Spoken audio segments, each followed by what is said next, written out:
Vamos allá. A ver, chicos, venga. Primero, repaso general. ¿Vale? Esto os lo dejo yo en el foro para que lo tengáis, temas, ¿vale? Y después, comentarios de texto. ¿Os parece? Vale, repaso de todos los temas que os van a entrar como contenido teórico. ¿Vale? Recordar que del 1 al 4 no se entran como preguntas de examen, sino que os piden que las leáis para que tengáis un poco una idea general de cómo os tenéis que situar en la asignatura y demás. Vale. Siempre digo lo mismo. ¿Por quién empezamos? Por este señor de aquí, ¿vale? Wilhelm Wundt, que es donde ellos me marcan como el inicio de la psicología como una ciencia independiente. ¿Cuál es el contexto en el que nos vamos a situar? Pues alrededor de, en concreto, la Universidad de Berlín, ¿vale? Gracias a las reformas que hacen bajo el Imperio Alemán de Bismarck, que quieren estructurar todos los conocimientos o todas las disciplinas que se enseñaban en esa universidad, ¿vale? Como quieren estructurarlo y demás, quieren que la psicología sea una ciencia, pues al mismo nivel que otras disciplinas o ciencias naturales. Ese es nuestro contexto histórico, ¿vale? ¿Qué pasaba con la psicología? Que estaba muy vinculada pues a la filosofía, a otras disciplinas y no era realmente una ciencia independiente. En ese contexto de querer darle un poco de rigurosidad, de cientificismo a la psicología, sale este señor de aquí, Wilhelm Wundt. Y en Wundt habíamos visto dos fases, ¿vale? O dos etapas muy distintas. La primera etapa de Heidelberg, ¿os acordáis? Y una segunda etapa que se llama la psicología de los pueblos. ¿Qué es lo que es común a esas dos etapas? Que Wundt se plantea estudiar la mente y las leyes que la gobiernan. ¿Os acordáis? En esta primera etapa estudia la mente individual y en esta segunda etapa estudia la mente colectiva. En esta primera etapa, muy ligado a su instituto de Leipzig, ¿vale? Y con unos antecedentes, que os lo pongo aquí, de Hermann von Helmholtz, mi alemán, ¿vale? Él se centra en el estudio de lo que son los procesos perceptivos, ¿vale? Y como quiere estudiar de qué se compone la mente, somete a los individuos, recordar que eran estudiantes de su propio instituto de psicología, a experimentos perceptivos muy simples, los mide, hace un pequeño registro de qué es el proceso interno que los individuos le dicen y demás, ¿vale?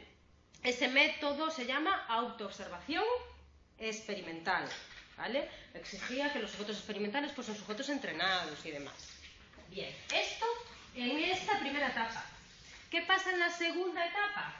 Que él dice, ya no me interesa tanto la mente de un individuo, sino que me interesa mucho la mente de una colectividad o de una sociedad. Entonces voy a estudiar lo que él llama los productos culturales. ¿Qué le llaman los productos culturales? A la mitología, al lenguaje, a las obras de arte. Y el método que voy a utilizar para estudiar estos productos culturales ya no va a ser la autoobservación experimental, sino que va a ser el método que se llama histórico comparado. ¿Bien? Primer tema. Segundo tema que vimos. Continuadores de Wundt, o de alguna etapa de Wundt, o que son a lo mejor autores que compartieron con Wundt época histórica, pero que se dedicaron a otras cosas. ¿Bien? El primero, este señor de aquí, Franz Brentano. ¿Qué me dijo Franz Brentano? Sigue centrado, como estaba haciendo Wundt, en la mente, ¿vale? En qué se compone la mente de un individuo, y él me dice, la mente se compone de fenómenos psíquicos que tienen referencia a un objeto. Y son principalmente tres: representaciones, juicios y actos de amor y odio. Primer autor. Otros autores contemporáneos a Wundt o que utilizaron algo de Wundt. Ebbinghaus y la Escuela de Würzburg. Ebbinghaus estudiando ¿qué? Un proceso mental superior, como puede ser la memoria. Y la Escuela de Würzburg utilizando el método que había utilizado Wundt para los procesos perceptivos muy sencillos, pero aplicados a un proceso mental superior, como es el pensamiento. ¿Vale? ¿Cómo se llevará? ¿Qué pasa con esto? ¿Cómo se llevará esto de aquí, Kulp y la Escuela de Würzburg, con Wundt? Se llevarán a matar. ¿Por qué? Porque Wundt decía que su método de la autoobservación experimental solo servía para experimentos muy sencillos. Y la escuela de Würzburg lo que me dice es, ese método que tú me estás diciendo, yo lo voy a hacer en un proceso mental muy complejo y muy superior como es el pensamiento. ¿Vale? Terminamos el tema 6 con este señor de aquí, Titchener, que lo que quiso fue coger el estructuralismo de Wundt, lo que se compone en la mente, y pasárselo a Estados Unidos. ¿Bien? Vale, ya nos hemos comido el tema 5, que es Wundt, y el tema 6, que son las alternativas a Wundt. Pasamos al tema 7, que vimos que era ¿cuál? Funcionalismo. Y aquí cambiamos totalmente, no de objeto de estudio, que sigue siendo la mente, pero sí qué es lo que voy a estudiar en la mente. Ya no voy a estudiar de qué se compone, ahora voy a estudiar qué funciones puedo hacer con ella. ¿Vale? El origen del funcionalismo la tendrá este señor, que me dice que la principal función que tiene la mente es la de elegir. ¿Vale? Y me dice que la mente es como un río de contenidos mentales, que lo que hace es seleccionar, ¿vale?, uno. Y ese contenido mental está directamente asociado a un proceso neuromuscular, de ahí que se produzca una respuesta. ¿Bien? Entonces, todos los que van a ser funcionalistas, que se circunscriben a Estados Unidos y principios del siglo XX, me van a hablar de reacciones circulares, de acciones y demás. ¿Os acordáis? ¿Sí? ¿Por qué se dan en Estados Unidos a principios del siglo XX? Porque ahí había muchísimo interés en, por decirlo así, ordenar a la sociedad, una sociedad que estaba cambiando, que pasa de ser rural a ser urbana. Entonces ya no me vale tanto los principios teóricos, me vale mucho la acción, la importancia de, vale, muy bien, hasta ahora está muy bien hipotetizar, pero ¿esto para qué me sirve? La psicología, ¿para qué me va a funcionar? ¿Lo entendéis? Vale. Después del tema 7, hacemos un paréntesis en las corrientes americanas y nos volvemos al viejo continente. Ah, no, espera, eso, al principios del siglo XX. Y nos vamos al viejo continente europeo, en concreto, ¿vale?, a Gran Bretaña. ¿Qué se estaba haciendo en Gran Bretaña mientras que los Estados Unidos estaban hablando de funcionalismo? En Gran Bretaña se estaba diciendo, hay inteligencia animal, los animales piensan igual que los seres humanos, tienen un procesamiento mental superior, pueden ser inteligentes, ¿vale? Y se fue evolucionando desde que este señor me dice que hay inteligencia animal. ¿Qué pasaba con el método anecdótico de Romanes? Que él simplemente se dedicaba a, por decirlo así, a acumular experiencias que él tenía con los animales y que a partir de esas experiencias él infería que había una inteligencia animal, ¿vale? ¿Qué tenía tendencia los experimentos de Romanes? A sobreestimar esa inteligencia animal. Para solucionar esa sobreestimación de Romanes, llega este señor de aquí, que me dice que en ningún caso podemos interpretar una acción como resultado del ejercicio de una facultad psíquica superior, si se la puede interpretar como resultado del ejercicio de otra que se mantiene en un nivel inferior de la escala psicológica. ¿Bien? ¿Por qué surgen todas estas teorías, ¿vale?, en Gran Bretaña? Porque tenemos a nuestro señor que, Darwin, que habla de la evolución entre el ser humano, bueno, entre los animales y los seres humanos. ¿Lo entendéis? Vale. Tema 8. ¿Quién vimos en el tema 8? Bien, nuestro querido Freud. ¿Dónde situamos a Freud? En una sociedad vienesa de finales de siglo, ¿vale?, donde coexisten, por un lado, pintores, escultores, hay un gran avance, por decirlo así, de las artes, pero también hay una gran moralidad, hay una gran censura, ¿vale? Hay una gran constricción social. Igual que habíamos visto con Wundt, con Freud distinguimos, ¿vale?, dos etapas. Freud, antes del psicoanálisis, donde me dice que los problemas de, por ejemplo, la neurosis y demás, no se debían a diferencias cualitativas entre la mente enferma y la mente sana, sino a un problema de energías mentales. ¿Os acordáis de eso? ¿Vale? Donde me habla de la histeria y donde me habla de la cura por palabras y toda esta historia, ¿vale? Y donde me habla, ¿vale?, de la sexualidad infantil. Eso todo antes de llegar a 1900, que es cuando él publica su obra de la interpretación de los sueños. En esa obra de 1900, Freud me dice, ¿vale?, de cómo él cree que está compuesta la mente, ¿qué? ¿Consciente o inconsciente? Consciente. Vale, entonces, me dice, la mente se compone de 3 instancias, que es, ¿qué? Consciente, preconsciente e inconsciente. Esta primera teoría que Freud dice en la interpretación de los sueños, esta primera estructura, si lo veis en los exámenes, le llaman primera tópica, ¿vale? No os confundáis con eso. Primera tópica se refiere a la primera estructura que dice Freud en la obra de la interpretación de los sueños, ¿vale? ¿Dónde estarían los deseos que uno no puede manifestar? En el inconsciente, ¿vale? Esos deseos que uno no puede satisfacer porque la sociedad no les deja, no sé cuánto, están funcionando en todo momento por salir. Por eso se dice que es un inconsciente dinámico, ¿vale? Y tienen que ser censurados, tienen que ser mantenidos ahí. ¿Bien? ¿Bien de bien? ¿Sí? Vale. ¿Cuándo podré acceder o cuándo se muestran esos deseos inconscientes? En el sueño, en los lapsus linguae y demás. La constante censura de esos deseos inconscientes ocasiona desórdenes como pueden ser la histeria, ¿vale? Eso es la primera tópica de Freud. Pero a partir...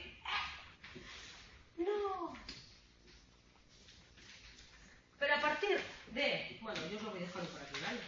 1920, Freud reformula esa estructura de la personalidad que él me había dicho, ¿vale? Y ya no me habla de consciente, preconsciente e inconsciente. Ahora me habla de ¿qué?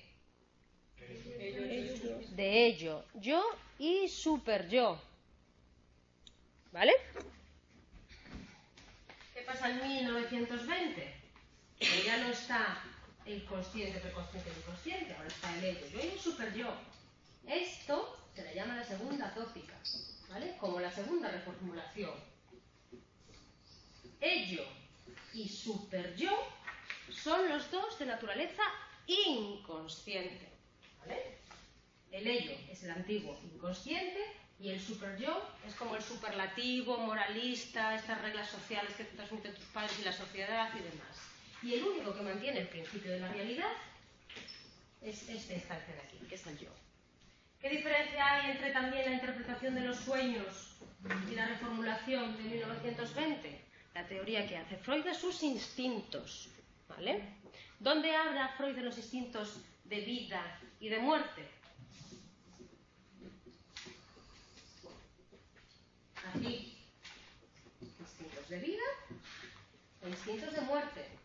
En la primera tópica o en la primera parte, ¿qué instintos me dice Freud que hay? Me dice que hay los instintos de... No, ¿dónde está? No pasa.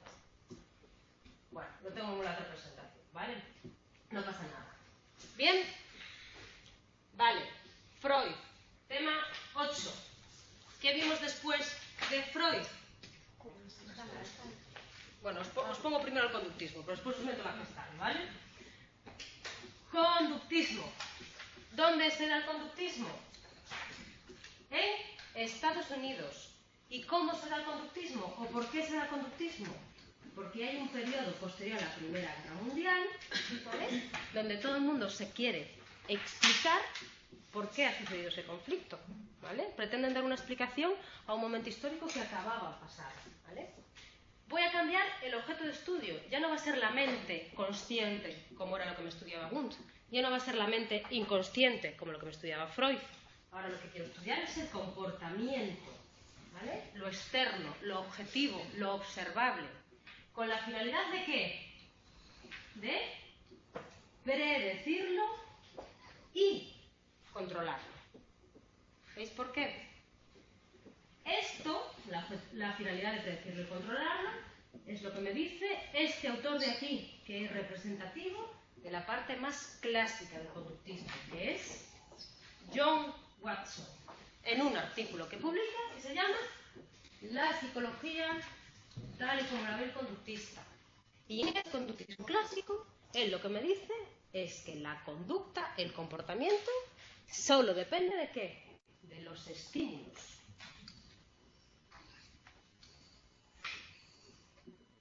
¿Bien? Controlar el comportamiento, controlar la conducta a través de cadenas de estímulos y respuestas. ¿Qué pasa después del conductismo clásico?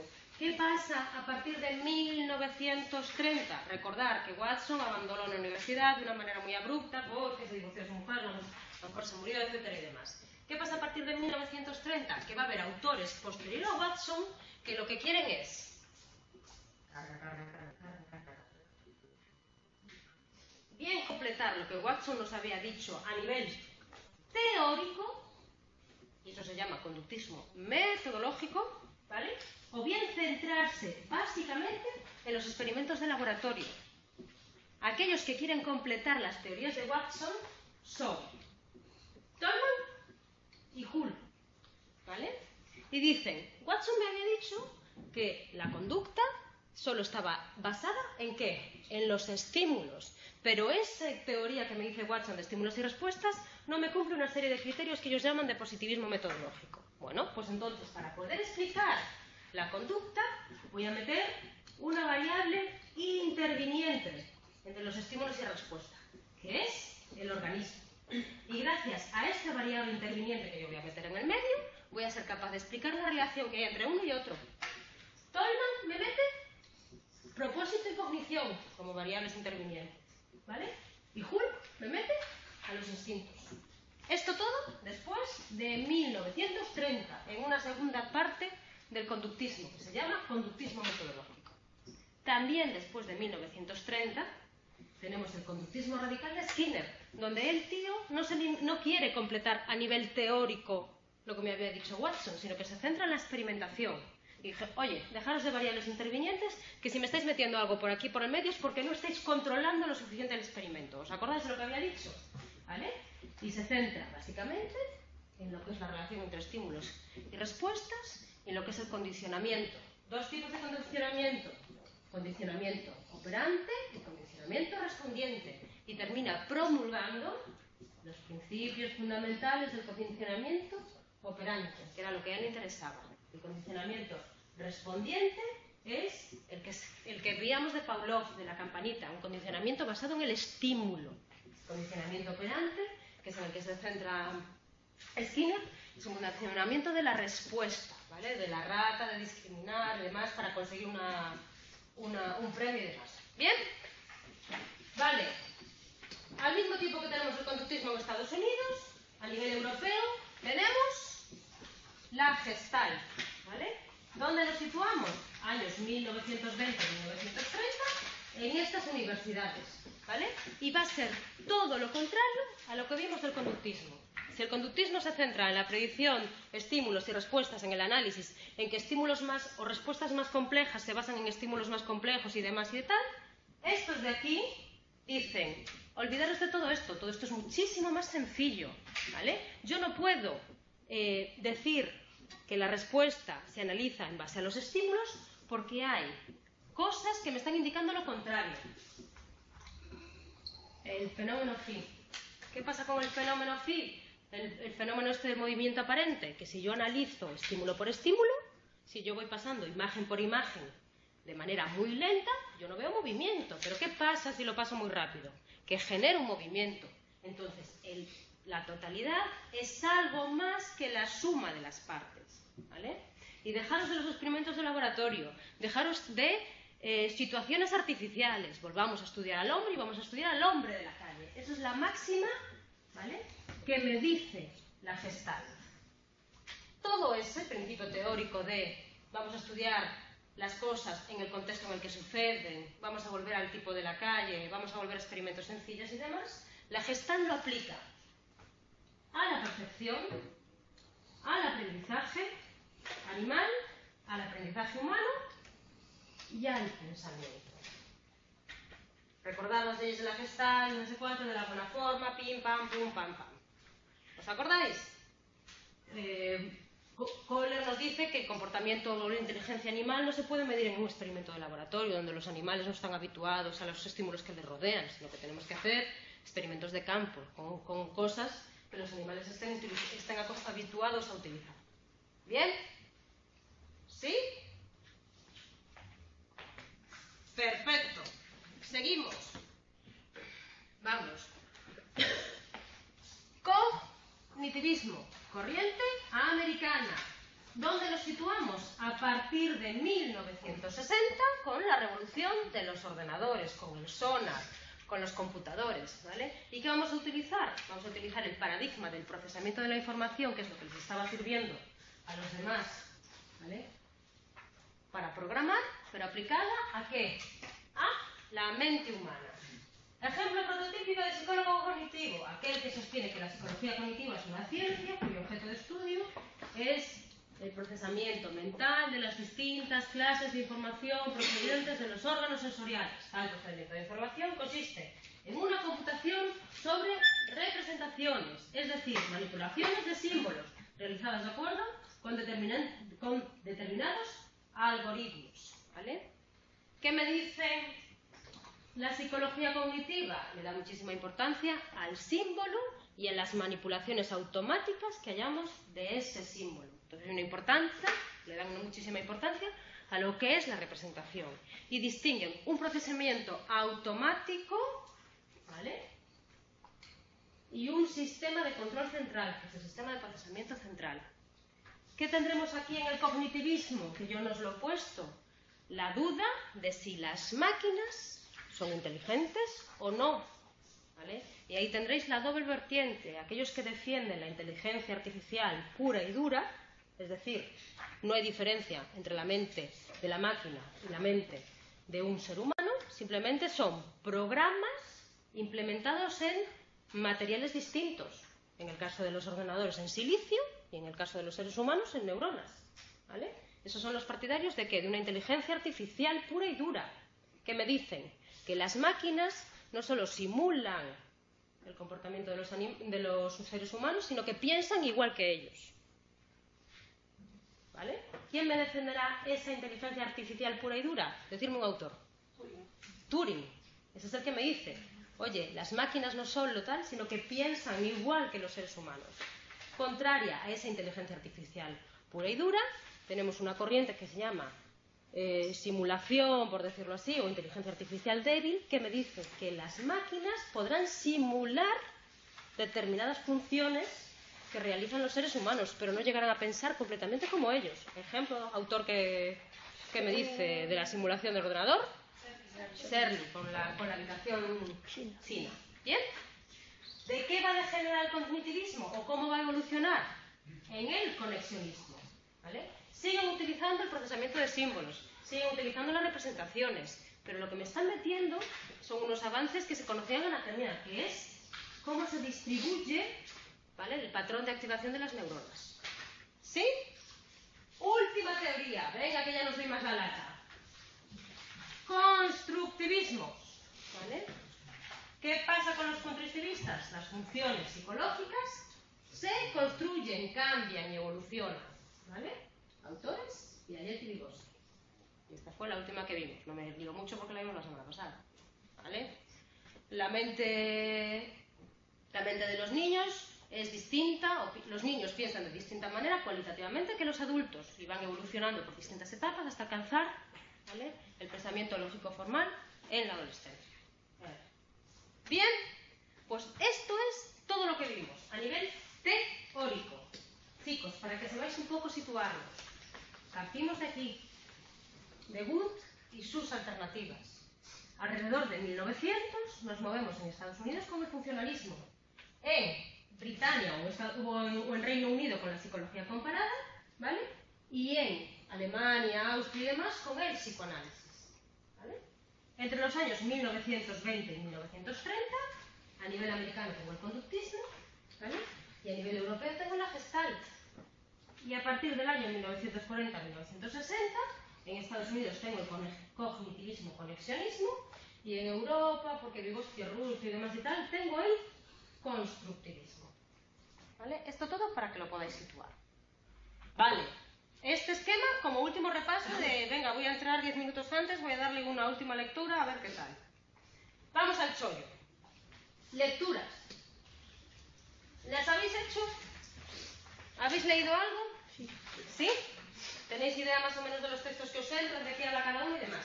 Estas son las lecturas que os entran este año, ¿vale?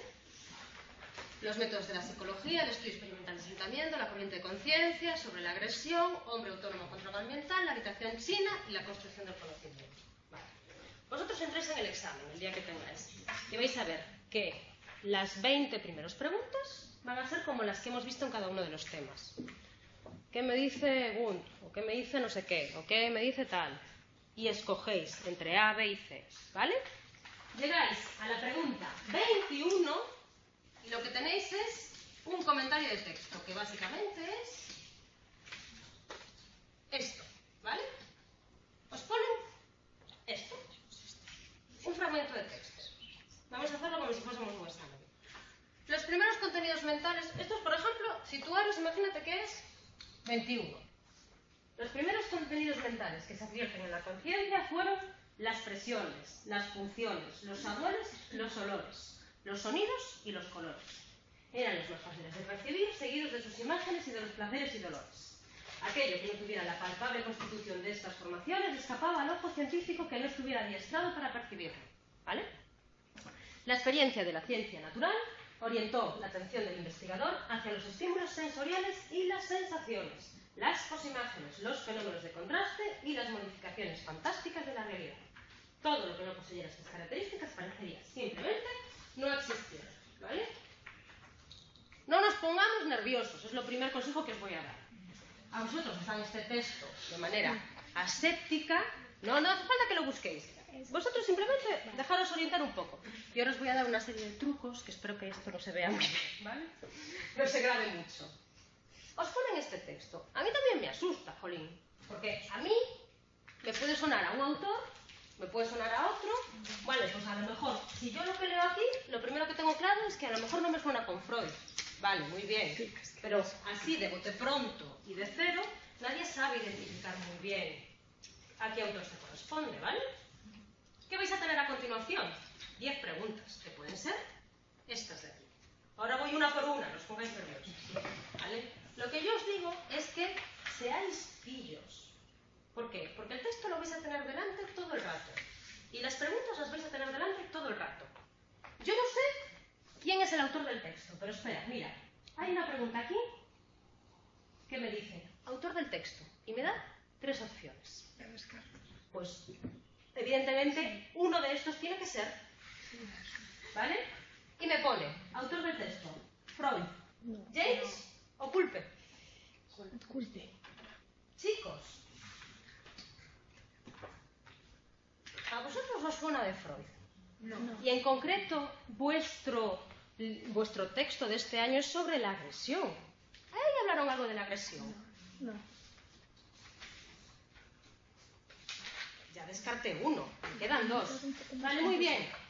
Yo no sé el contenido teórico exacto de lo que es de James, pero sé que es funcionalista, sé que me habla de acción, sé que me habla de teoría motora de la conciencia, de que si la conciencia es como un río, que la mente selecciona, no sé qué. ¿A vosotros os suena algo relacionado con James? Venga. Entonces, no hace falta que me sepáis reconocer así, a bote pronto, quién es el autor del texto. Pero si os habéis leído un poco las lecturas que os tienen seleccionadas, si sabéis un poco, os suena un poco tal, ya le podéis identificar quién es el autor. Culpe. ¿Sí o no? Vale. Concho, pues yo tengo una pregunta bien. ¿Vale? Y a partir de aquí, a partir de Culpe, ¿vale? Identificando ya quién me escribió esto, ya puedo sacar muchas cosas después. Porque Culpe, ¿de quién es representativo? De la escuela de Wurzburgo. ¿Qué me hacía la escuela de Wurzburgo? Me aplicaba el método de Wundt, ¿vale? A lo que es el estudio de qué? Del pensamiento. Oye, pues ahí ya tengo el resto de las preguntas, más o menos ya me van a salir. Pensad en las diferencias que había. Wundt y Culpe, que se llevaban a matar. Uno estudiaba el pensamiento, el otro estudiaba los procesos mentales sencillos, ¿vale? Estos que me llegaron a decir Culpe, que existía el pensamiento sin imágenes. Pues ahí tenéis todas las preguntas. Esta, C. Siguiente pregunta.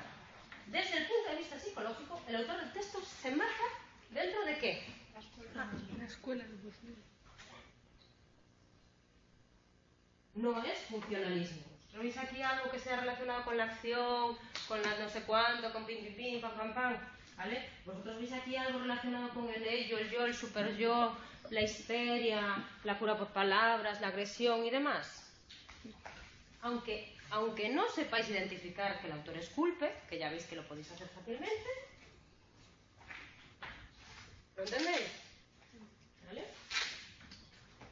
Siguiente pregunta. La corriente del pensamiento psicológico en la que el autor del texto se inscribe destacó principalmente por su estudio de ¿qué?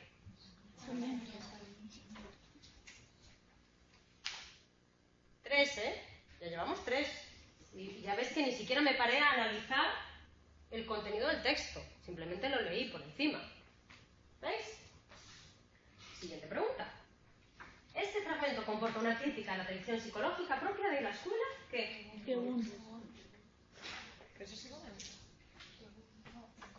Pregunta. A la crítica de Würzburgo no, se encuadra dentro de la escuela de Würzburgo, entonces no lo critica. Siguiente pregunta. Método gracias al cual puede accederse a estos contenidos según el texto que procede este fragmento.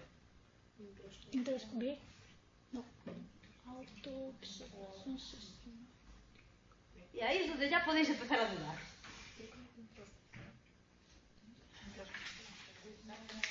Porque era autoobservación. Y ellos no. Sí. Experimental. Es que es introspección experimental, no sé si existirá. Aquí ya podéis dudar. Pero bueno, que penséis, mi idea es tranquilizaros, porque vale, yo puedo dejar esta en blanco, pero ya tengo contestadas 4 de 10, que son así aproximadamente las que tal, ¿vale? Yo, esto es para que quede bien grabado, yo os lo digo como opinión personal. Yo no encontré respuestas correctas ni plantillas de respuestas correctas a estas preguntas. Yo diría que es la A. Pero es, espera, lo voy a poner aquí, opinión personal, ¿vale? No, es la A, sí. Vale, pues nada. Confirmado por Floris. Sí, es que está aquí. Floris. ¿Vale? ¿Bien? Vale. Una de las condiciones esenciales de este método, según afirma el texto en el que procede este fragmento, era que A. El experimentador tenía que estar presente durante toda la sesión experimental. El experimento debía llevarse a cabo en condiciones de estricta deprivación sensorial. El sujeto experimental debía abordar la introspección sin supuestos teóricos previos.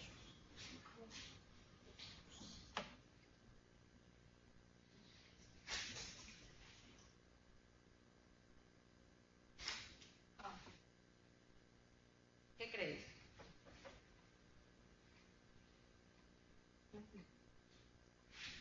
La C, más o menos. Ahora yo tengo mis dudas también. La C.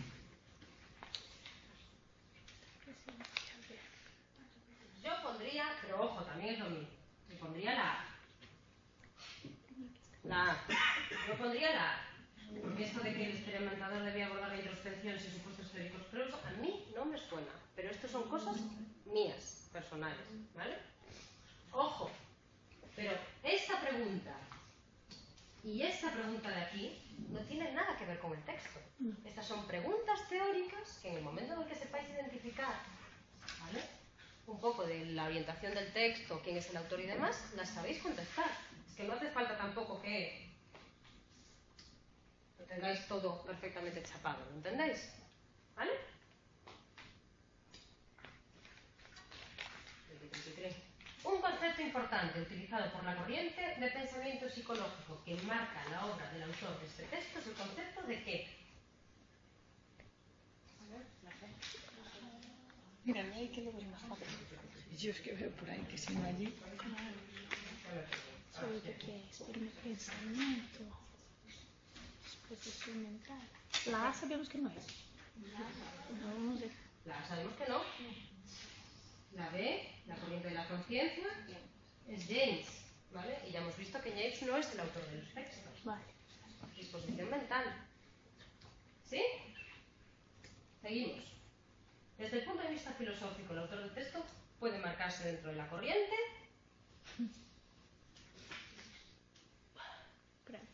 No sé, pragmatista. No sé.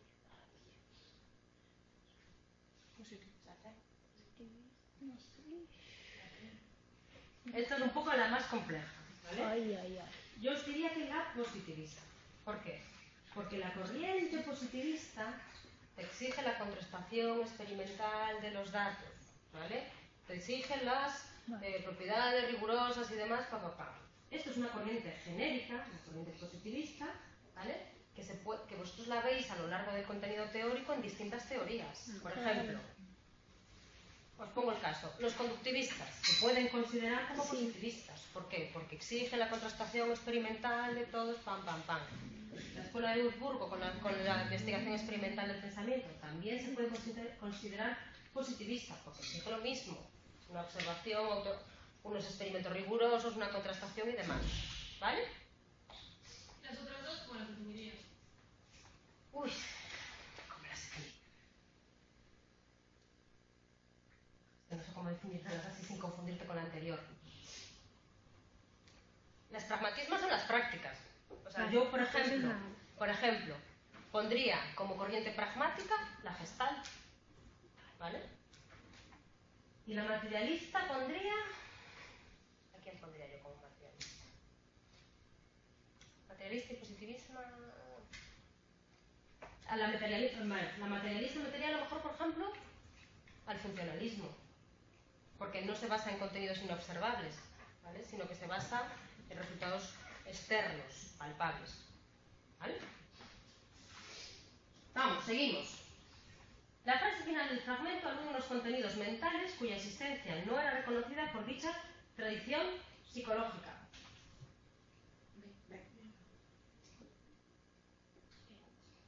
Fácil, ¿eh? Todo lo que no poseyera estas características parecía simplemente no existir. ¿Vale? ¿Veis? Entonces, mi consejo, siendo mala y sin que me escuchen aquí los miembros del equipo docente, que leáis el texto, que veáis un poco en lo que es el contenido del texto y que después os vayáis a las preguntas, sin necesidad de contestarlas directamente, hacer primero una lectura por arriba. Si os van a preguntar por un autor del texto, os van a dar a escoger entre tres, lo que yo os decía. Malo será que de tres que os den las opciones no me sepáis ver si es uno o es otro, simplemente viendo el contenido del texto, ¿vale? Segundo comentario de texto que vamos a hacer hoy, ¿vale? Texto número 2. En la psicología se presentan hechos que, por más que no sean verdaderos objetos, igualmente poseen el carácter de objetos psíquicos, presentando aquellas características de naturaleza relativamente persistente e independiente del observador. Además de estas propiedades, también poseen la de ser inaccesibles a una observación experimental en el sentido corriente. Estos hechos son los interrogantes, está vacío, ¿vale? Que se desarrollan en la historia de la humanidad. Su origen y desarrollo se fundan en todas las partes en condiciones generales psíquicas que se pueden inferir en sus propiedades objetivas. Por esto, también el análisis psicológico de estos puede dar explicación sobre los procesos psíquicos reales y sobre su formación y desarrollo. Todos estos de la naturaleza general presuponen la existencia de una comunidad de muchos individuos, aun cuando sus primitivas raíces sean evidentemente la propiedad psíquica perteneciente de antemano al hombre individual. ¿Vale? Está claro que si aquí os dejan este agujero, os van a preguntar que en un determinado momento os lo rellenéis, ¿vale? Volvemos a lo mismo. Hacéis una primera lectura del fragmento del texto en que os ponen y empezáis a descartar a cuáles creéis que son las corrientes a las que no pertenecen. Bueno, volvemos a lo mismo. Ya sabemos que Freud no puede ser Si la Gestalt no teníamos contenido, no tenemos texto, pero aquí no me habla de funciones psicológicas ni de funciones psicológicas que se construyen, con lo cual, ¿qué me estoy descartando? El constructivismo y me estoy descartando el funcionalismo. Aquí veis alguna metáfora de funcionamiento del ordenador, No. ¿Veis procesamiento? ¿Veis si las máquinas son inteligentes o no? Pues me descartáis la habitación china de Serling. ¿Lo entendéis? Sí. ¿Vale? Y después, cuando hacéis un primer barrido, incluso si queréis, me ponéis las corrientes al lado del texto y empezáis a descartar. Y cuando hacéis un primer barrido, os vais a las preguntas. Y estas son las preguntas que os pueden caer. Autor del texto. Volvemos a lo mismo. Freud, James y Wundt. Triqui, triqui, tri, triqui, triqui, tri. Triqui, triqui, tri, triqui, triqui, tri. ¿Vale? Estas son las preguntas que os van a caer. Vamos con la primera. Autor del texto. Mismas opciones que antes. ¿Cuál descartáis ya? Vale. Siguientes descartes. James, yo diría que sí, que es uno. ¿Ya lo tenéis? ¿Vale? ¿Recordáis lo que dijo Wundt? Wundt me habló de una primera etapa en la que hablaba del estudio de la percepción, ¿vale? Y una segunda etapa que hablaba de la psicología de los pueblos. Bueno, pues a partir de ahí vamos a ver si os pueden ir preguntando de uno u otro. ¿Os suena más, por ejemplo, con la primera o con la segunda? Segunda. Os suena más con la segunda, ¿no? Aquí habla que Comunidad. de comunidad. En la primera etapa, Wundt me estudia la percepción o la mente individual. Es en la psicología de los grupos, en la psicología de los pueblos, cuando él me habla de la comunidad. ¿Vale? Y en la psicología de los pueblos, ¿el que habla? De los productos de la mente colectiva. Él estudia ¿qué? La mitología, el lenguaje, las obras de arte. ¿Vale? Siguiente pregunta. ¿Qué es lo que me falta en este espacio? Igual, productos. A ver. ¿En este espacio de aquí? Productos psicológicos. Si yo ya sé que estoy hablando de Wundt, es la primera pregunta. Ya. Sí, es la misma. Productos Y los psíquicos. reforzamientos no puede. El reforzamiento, No es. si ya sé que estoy hablando de Wundt, no me sale por ningún lado. ¿Lo veis? Siguiente pregunta. Venga, Wundt en una segunda etapa en la psicología de los pueblos. Si con esta palabra el autor se refiere concretamente a cuestiones como ¿qué?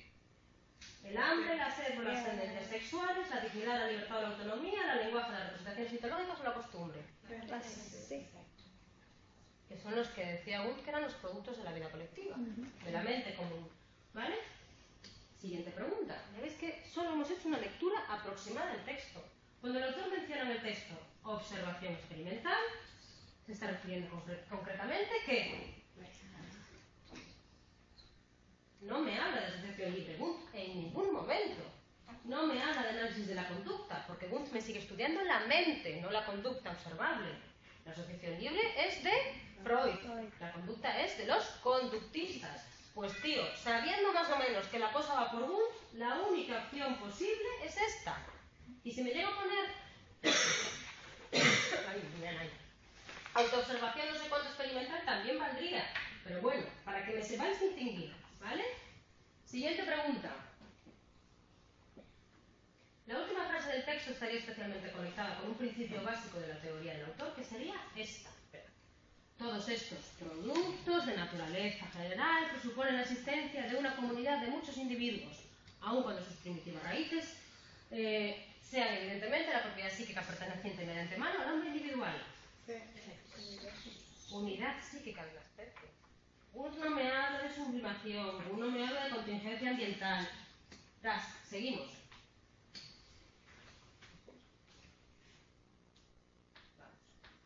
Desde el punto de vista metodológico, la principal idea que transmite el texto y en general la tesis del autor, aquí sí que me van a preguntar por el autor, ¿vale? A. Existen dos tipos de metodologías para abordar el fenómeno mental, aunque este sea solo uno y común a toda la humanidad. B. La introspección es el único realmente fiable para analizar los procesos mentales individuales y colectivos. C. La observación de la conducta manifiesta es el método propio de la psicología científica. ¿Cuál me vais a descartar ya de entrada? Sí. ¿Vale? Esto ya sabéis que con Wundt no casa. Tengo duda entre estas dos, pero yo sé que Wundt que la utiliza solo para estudiar la mente individual. ¿Qué hacía él para estudiar la mente colectiva? Un método histórico comparado. Acordaros, entonces la única opción posible es esta. Existen dos tipos de metodología para abordar el fenómeno mental, aunque este sea solo uno. Venga, que muy rápido, así terminamos. Siguiente pregunta. Una idea extraída literalmente del mismo texto transcrito es que, pipipi, cabe esperar que poco a poco todos lograremos imponer a nuestra cultura modificaciones que sabemos que satisfagan con nuestras necesidades, pero convenga que nos organicemos también con la idea de que existen también dificultades inherentes con pipi.